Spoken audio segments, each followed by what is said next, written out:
Good day, grade 8 students! Welcome to a new learning episode. This is Miss Aica, your math study buddy. Before we start, kindly prepare the following. First is your Math 8 self-learning module or any book references. Second is your pen and paper for note-taking and writing your answers as we go through this discussion. And the last one, which is the most important of all, is to find a place in your home where you feel comfortable to study and learn. Let's start! Our learning competency is to illustrate the SSS congruence postulate.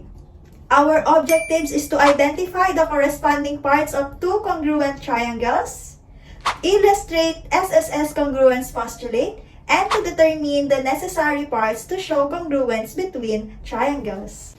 Last meeting, we've tackled ASA congruence postulate. Let us have a short activity entitled, Give Me My Pair, as a recall of our past discussion. Showing the two triangles, let us prove that they are congruent. You may pause this video for you to have some time in answering the activity and just continue watching after answering. Okay, let's start. So given these parts, we are going to fill in the missing correspondence. So we have here angle ABE, and angle ABE corresponds to, so this is ABE, so we're going to start with the two arcs going to the first one and with the no arc. So we have here angle DBC. Then we have here line segment AB corresponds to line segment DB. And for the last one, we have angle EAB. So this is angle EAB. And this is corresponds to angle CDB. So with this corresponding parts, we can say that angle ABE is congruent to angle DBC.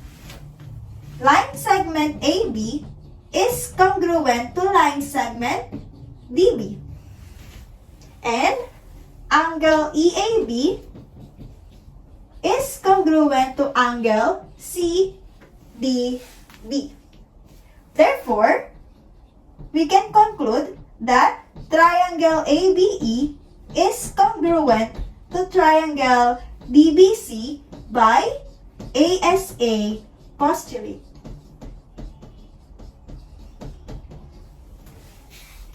Next postulate to discuss is the SSS congruence postulate or SSS postulate, known as the side-side-side. In this postulate, it states that if the three sides of one triangle are congruent to three sides of another triangle, then the two triangles are congruent. Let's have an example. So given here are the two triangles and we're going to identify their corresponding parts based on their markings. So kindly look at the markings.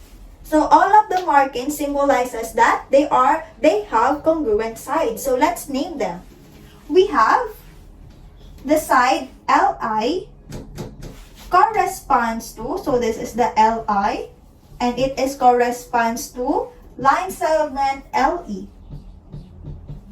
Then the second one we have the line segment IF corresponds to line segment EF. So in SSS congruence postulate, we need three sides as the corresponding parts of our congruent triangles.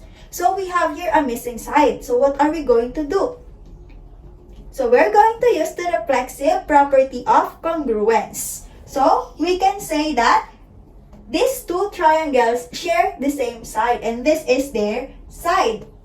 So we have line segment LF corresponds to line segment LF. So they share a common side. So based on these corresponding parts, we can say that line segment LI is congruent to line segment LE. Line segment IF is congruent to line segment EF.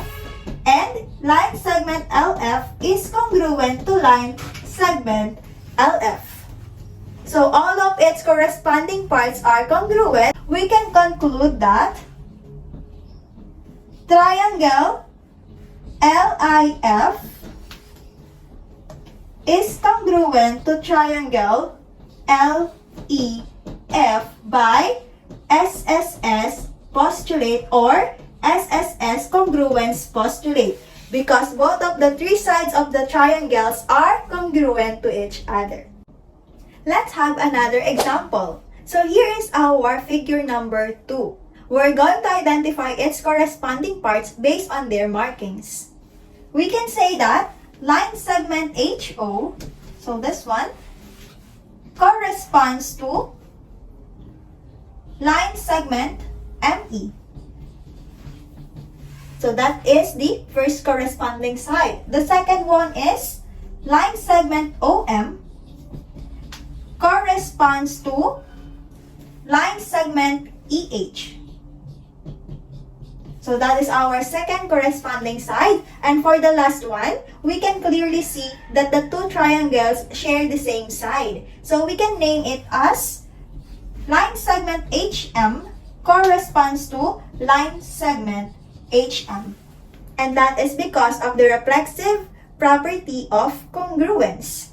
Based on this corresponding sides, we can say that line segment HO is congruent to line segment ME. Line segment OM is congruent to line segment EH. And line segment HM is congruent to line segment HM. We can conclude that triangle HOM, so this is triangle HOM, is congruent to triangle MEH by SSS postulate. So the two triangles shows that their three sides are congruent, or their three corresponding sides are congruent. Let's have an activity. We're going to write all the congruent parts of each pairs of triangles and we're going to prove that they are congruent. You can pause this video for you to have some time in answering the activity and just continue watching after answering. Let's check your work. So with the use of the markings, we can say that line segment CA is congruent to line segment DO. So this is because they are corresponding to each other. Next, we have the line segment. So we have the two lines. CT is congruent to line segment DG. So this one. And for the last congruent parts, we have line segment AT. So this one is congruent to line segment OG. So these are the congruent parts of our given triangle. With these congruent parts, we can say that triangle CAT is congruent to triangle DOG by SSS postulate. This shows that the three sides of the triangle or the first triangle are congruent to the three sides of our second triangle. For the second part of the activity, we have here the second figure. We're going to write all of its congruent parts based on its markings, then we're going to prove that they are congruent. Let's check your work. So for the first congruent part, we have here congruent sides. So we have here side WI is congruent to side SI. Next, based on the markings, we have these sides. So we have side HW is congruent to side HS. In SSS congruence postulate, we know that we need three sides for us to prove that the two triangles are congruent. We only have here two sides that are congruent. So we need another pair of sides that are congruent. We're going to use the reflexive property of congruence here. So we can see that the two triangles share the same side, or they have a common side, which is the side IH. So we can clearly tell that side IH is congruent to side IH because of the reflexive property of congruence. With the use of these congruent parts or congruent sides of our triangles, we can conclude that triangle WIH is congruent to triangle SIH by SSS postulate. Make sure that the arrangement of the letters in naming your triangle are correct. So that's our discussion regarding SSS congruence postulate. We will see each other again on our next discussion. That's all for today, grade 8. Goodbye!